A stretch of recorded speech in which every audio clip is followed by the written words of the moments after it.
আজকে আমরা একটি ভালো কাজের সাক্ষী হতে এসেছি। আব্দুল গফুর পান্নুমুন্সি ফাউন্ডেশনের উদ্যোগে তিনটি মহৎ কাজ, অর্থাৎ তিনজন ব্যক্তিকে তারা যাতে অন্যের মুখাপেক্ষী না হয়ে, কারো কাছে দ্বারস্থ না হয়ে নিজের মতো করে কর্ম করে খেতে পারে, কারো কাছে আর সাহায্য চেতে না হয়, তারই ব্যবস্থা করে দিলেন। ইন্টারমিডিয়েটে থাকাকালীন মানব কল্যাণ গল্পে পড়েছি, মানুষের কল্যাণটা এমনভাবে করা উচিত যাতে সে তার নিজের কর্ম নিজে করে খেতে পারে, অন্য কারো উপর আর ডিপেন্ড করতে না হয়।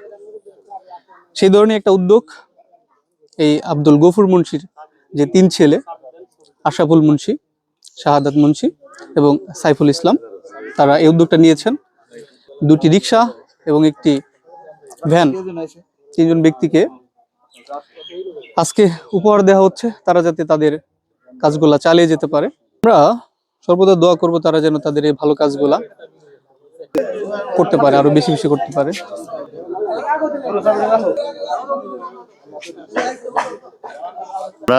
তাদের যে চাহিদা বা তাদের যে ইচ্ছা সেটাকে আমরা প্রাধান্য দিই বেশি। তো তার চাহিদা অনুযায়ী সে ভ্যান নিয়েছে, বাকি দুই ভাই রিক্সা নিয়েছে। তো আলহামদুলিল্লাহ আমরা পূর্বেও এর আগে রিক্সা দিয়েছি। তো হয়তো পূর্বে আমরা তখন একটা রিক্সা দিতে পারছি, আবার অনেকদিন পর একটা রিক্সা দিতে পারছি। এবার আমরা তিনটা কাজ একসাথে করতে পারছি, এটা আমাদের জন্য খুব ভালো লাগে। বা আলহামদুলিল্লাহ আল্লাহর কাছে শুকরিয়া যে তিনি সামর্থ্য দিয়েছেন যে একসাথে তিনটা দিতে পারছি।